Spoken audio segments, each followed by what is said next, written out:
There is something profoundly wrong with today's AI architectures, namely the transformer. And this new Google architecture is about to fix that.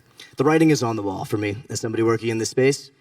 Transformers do not have a lot of time left as the dominant architecture. By the end of 2025, this year, every hyperscaler will at the very least be working on a subquadratic foundation model. By the end of next year, nobody will be using transformer models, or almost nobody. You know what today's AI models feel like? They feel like the new graduates from top universities.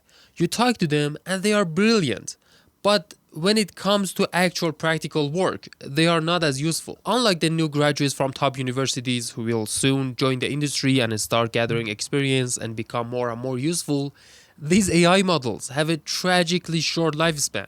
Their entire life experience is that one chat session, and that's what the new Google architecture is about to fix. Theoretically, this new architecture will give us the ability to just spawn a new instance of this AI to life and keep it alive forever as long as we want. And that quite literally changes everything. So why do models of today die so soon? The answer is the transformer. As you know, the transformer is the basic architecture behind this new modern LLM movement. And the transformer compares every single word in the sequence with every single other word, including itself. Just imagine if you had to consider every life experience you've ever had to decide what is the answer to someone saying hi to you. How long would it take for your head to explode? That's why the transformer architecture explodes after a limited context window. Of course, we have some clever techniques like quantization and caching to expand this context window and basically patch the underlying architecture. And we theoretically have a 10 million context window with Gemini, which isn't available yet. But even that is not nearly enough. If you compare it to humans, the amount of raw sensory input that we receive just in a day is inconceivable to ever fit inside the transformer, let alone years and years of experience. If you think about it, every touch, everything you hear, everything you see, everything you think about internally, that could be relevant. But most of it is forgotten and ignored. Only the relevant stuff remain. Of course, you could categorize this issue as a memory issue, but there is a reason I didn't start with memory. Because we tend to conflate human memory with computer memory. In computers, memory is a distinct module inside the computer that stores data and retrieves it perfectly. But in human brain, this entire human brain is one giant interconnected neural network. And memory is an inseparable mechanistic behavior that is an ongoing process. Take this exact video, for example. 10 seconds after you watch this video, you barely remember 10% of it. 90% of it is just ignored, especially if it's not related to something that you knew before. One day from now, you probably remember about 1% of it. A year from now, you'll have no memory of this video whatsoever, but you might have internalized some key associations. Brilliantly, even the parts that you do remember, it's not like it is exactly stored somewhere in your brain. There is a very much compressed version of it somewhere in your brain, and the brain reconstructs it back up whenever you need it. That's why you might not remember the exact words, but you probably remember the general topic and what it was about. Now compare all of that beautiful selective ignoring, forgetting, compressing, and reconstructing of the brain to preserve our functionality to the transformer that basically just keeps everything around and after about 1 million tokens has to die. The transformer has a growing state that is unsustainable.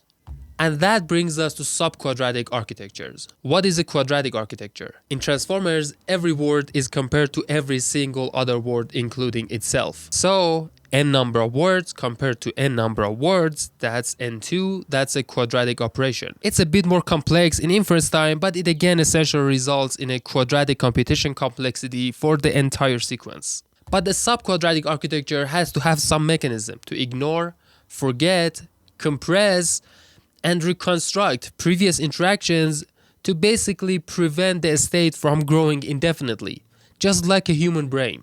Last year, Google released the Titans paper, revealing some interesting insights into this new form of architecture. But as we know, the labs are not going to publish a technical paper for their cutting-edge technology anymore. So we don't know for sure how it will look like. But we know it is coming, and there is a significant effort to put it at the front line. And there has already been successful attempts at surpassing transformers at the smaller scales. Here is Jacob Bachman, an AI researcher with thousands of citations, the CEO of Manifest AI, who has also worked with Google Brain and Microsoft. It's a bit ridiculous that we have two ways of giving data to the model to govern the response we're going to get out of it, and we're putting 1 billion times more data into one of them. Why would we be doing that? Is it because we don't get benefit from putting data into the state? No, we get very concrete and well-understood benefits. This is what you call a context scaling curve, or context-wise loss curve. It basically shows that as you give the model more and more tokens of context, its predictions improve. So what does this new architecture actually change? I mean, besides giving off vastly more capable models. One obvious thing is more valuable personalized models. At the moment, all the instances of the same model are basically the same. If you go to ChatGPT, all the instances of ChatGPT are basically the same model.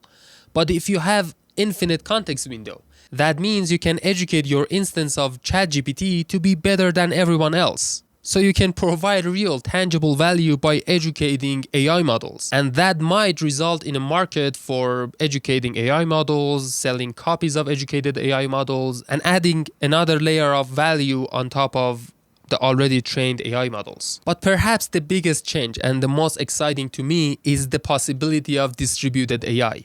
As you've probably heard, AI loves centralization. You need a lot of centralized data and computation. I know I sometimes say data and sometimes say data.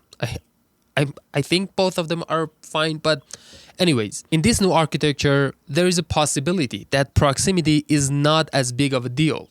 So hyperscalers like Google, like Microsoft, like xAI, and the other big players have a lot of data and computation. Everyone else has more data and computation combined, but it's scattered. And in the current regime, proximity is a big advantage. So basically during the training, each GPU has to compute a gradient and communicate it with other GPUs. Ideally, you can overlap computation and communication.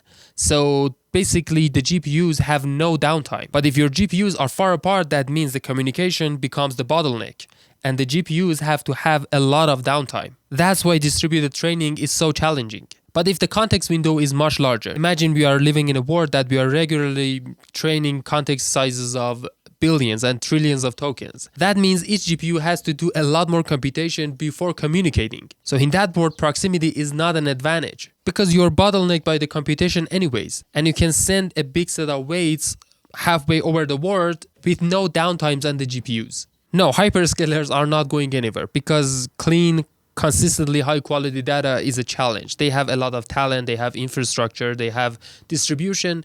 But this might be the first time that distributed AI training has any chance of competing at all. And that's very exciting. So this was a fascinating development for me that I accidentally learned about by watching Jacob's presentation. So I'll link that presentation down below in the description if you are interested. See you later.